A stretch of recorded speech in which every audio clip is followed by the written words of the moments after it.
Undeclared wars are commonplace.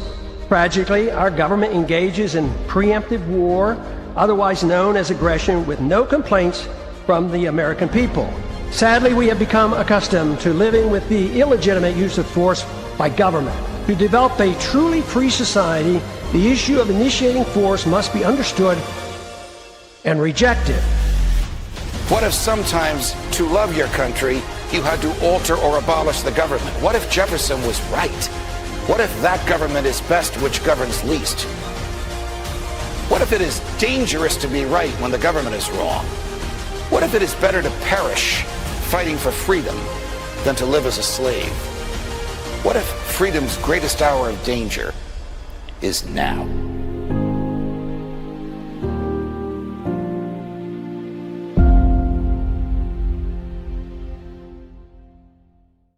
Well, freedom is certainly in danger in Minneapolis. We'll get to that in a few minutes.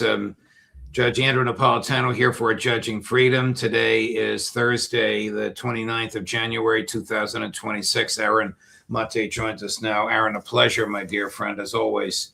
Thank you. Before we get to Minnesota and the latest from TikTok on Zionism, we just had a very interesting conversation with a journalist with whose work you are familiar, Sharmeen Narwani, who told us, no surprise, the Israelis keep taking more and more real estate. But she did opine that she didn't think they would take Damascus. Do you have a finger on what the Israelis are doing vis-a-vis the Russians and the Turks and the Kurds in Syria?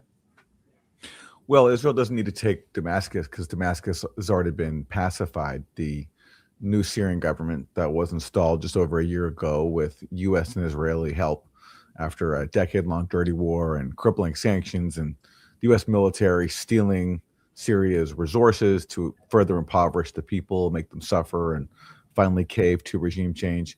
Plus routine Israeli bombings. Israel bombed Syria during the dirty war hundreds of times. They've essentially bent the knee to Israel. They've stopped demanding the return of the Golan Heights, which Israel stole in 1967. They just want the land that Israel's stolen since the fall of Assad.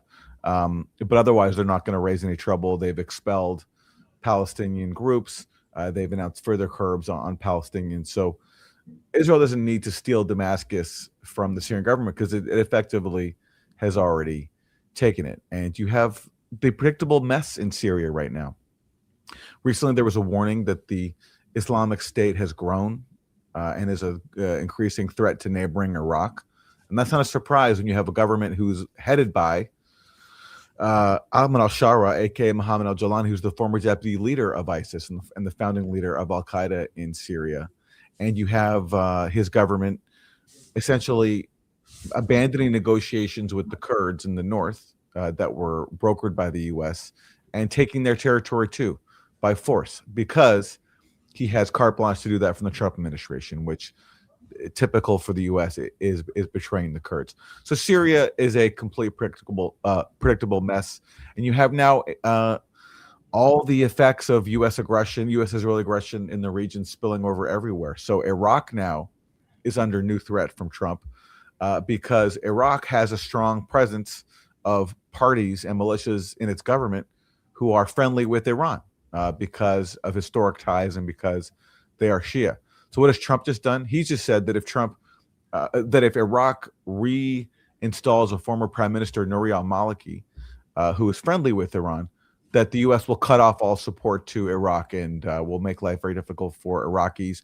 U.S. also threatened to cut Iraq's access to its own bank reserves, which have been held in New York ever since the U.S. invaded Iraq in 2003 and overthrew that government. And this is not the first time that the Trump administration has done that. In Trump's first term, after Iraq voted to expel U.S. forces, Mike Pompeo said, if you do that, we're going to take your money and you can't access your own wealth in your own bank. So you have the constant mafia rule, the so-called Don Road doctrine is a mafia Don doctrine, and it leads to repeated chaos and intimidation in the Middle East. The Don Rowe crowd, I realize that Pompeo is on the outs, but he has the same mentality as Stephen Miller I think that's a fair comparison. Stands for nothing. They have no standards at all. They don't feel restrained by the Constitution. They don't feel restrained by federal law. They don't feel restrained by right and wrong, by common decency, by the good. They just do whatever they want. Look at what they're doing in Minneapolis. But before we get there, do we know what's happening in Abu Dhabi? I mean, Zelensky is making statements like we're not going to concede any real estate. That's got to be for domestic Ukrainian political consumption, because if he really means it, why are the Russians wasting their time there? That's a great question. Zelensky also claimed recently that there's been 100% agreement that the U.S. will provide the security guarantees that he has long sought, when there is no such agreement. So I think he's also saying that for a domestic audience, to make it seem to Ukrainians as if his strategy is paying off when it's not. And I wonder at this point whether there's any reason to have these talks. They're not going anywhere, and it's always the same dance. Russia has its core demands. They were willing to accept the Minsk Accords before the invasion. They put out a draft treaty to the U.S. before the invasion. Both of those were rejected effectively. After the invasion, you had the Istanbul talks, where there was the outline of a deal reached. Zelensky walked away from that, as we know, under U.S. and British pressure. So now Russia has its red lines. It's not going to cross. Zelensky keeps pretending as if he can get away with not only reaching a deal in which the U.S. agrees to go to war on his behalf in the event of another Russian invasion, but also that he gets to keep all of this territory that Russia has now laid claim to. And I think where we're headed to is another Russian offensive this year. That's where this seems to be going, because it's not being resolved at the negotiating table. And Zelensky, meanwhile, keeps being thrown under the bus by his own allies. The head of Germany just said that Ukraine is not ready to join the European Union, even though Russia has said they're fine with, at least up until very recently, Russia said that they're fine with Ukraine joining the European Union. So even on that one, which is not that controversial because the European Union is not necessarily NATO, even on that one, Ukraine's own allies are pulling the rug from underneath. So it's almost as if Zelensky is just delaying the inevitable, which is his loss of authority and maybe loss of life, and the radical loss of Ukrainian real estate to the Russians. I think that is what he's doing. And I think if to the extent he has any hope for himself, he's probably thinking that, well, look, Trump is surrounded in Washington by war hawks. Trump talked about ending the war, but he hasn't been able to do that. People like Lindsey Graham are really desperate to push through this new sanctions measure, intensifying secondary sanctions on countries that trade with Russia. And he's hoping, I think he's praying that eventually will pass, and that will be the thing that puts more pressure on Russia and maybe even leads to the overthrow of Vladimir Putin, because he's talked a lot about how wouldn't it be great if Putin was not only overthrown but even killed. So that to me is what Zelensky is clinging to, is the prospect of Vladimir Putin's overthrow once his friends in Washington step in. But in the meantime, Russia takes more territory slowly but surely, and that's where this, I think, is going to keep heading. Our colleague Gilbert Doctorow says two interesting things about Abu Dhabi. One, the Ukrainian negotiators are some of these banderists who have surrounded Zelensky. I don't know if it's the very human beings, but this is the people that threatened to hang him from a tree outside his office if he ever caved to the Russians. Two, there are actually two tracks of negotiating going on. One, to resolve the special military operation, the other to begin the slow process of normalization between the United States and Russia. Is that your understanding as well? So certainly that's what Jared Kushner and Steve Witkoff want to do. And I guess that's what distinguishes them from the Biden administration. Joe Biden was so proud of his efforts to collapse the Russian economy. Remember early on, he talked about turning the ruble to rubble. His CIA director, William Burns, said that as a result of U.S. sanctions, generations of Russians will suffer. And you have in the Trump administration, you have less zeal for doing that. You have more enthusiasm for actually pursuing economic ties with Russia, where there is a lot of resources. It's a massive country. and money could be made. But, again, people like Lindsey Graham are hell-bent on imposing these sanctions that would actually deepen Russia's economic isolation, and they have bipartisan support for that. So you have around Trump two competing forces. Who ultimately he will go with is anyone's guess, because he is a hard guy to read when it comes to the difference between his public statements and his actions. Many times, ever since his first term, he's caved to the war hawks. And so, as Trump says, we'll see where it goes on that one. But yeah, it's not surprising to me that people like Steve Witkoff and Jared Kushner are pushing the economic angle. That's what they really care about. What is your view of the state of murder in the streets in Minneapolis being defended by shameless lies from the Trump administration? One thing that stands out to me is just the fact that the people around Trump, who are always so gung-ho about defending the Second Amendment, are now denigrating Alex Preddy because he brought a gun to the protest, to the scene of the ICE raids that he was protesting.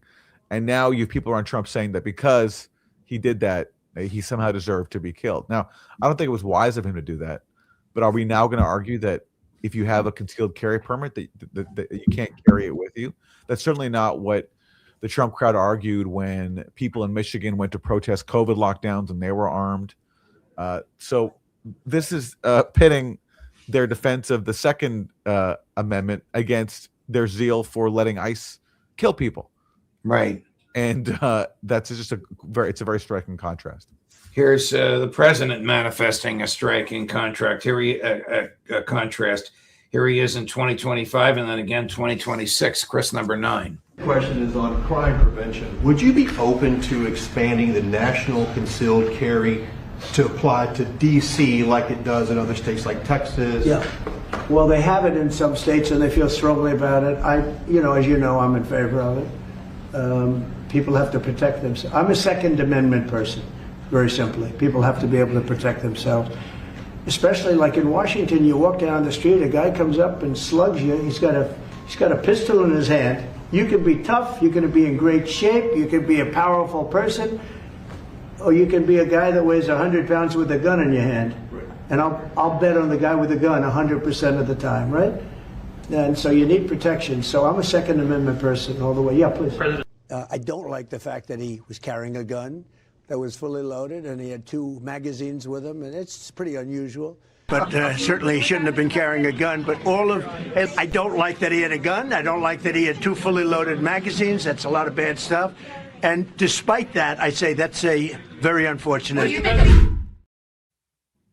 These people have no standards. They're even flip-flopping on abortion. We don't need to get into that, but they do whatever they think is politically wise at the moment. But you're right.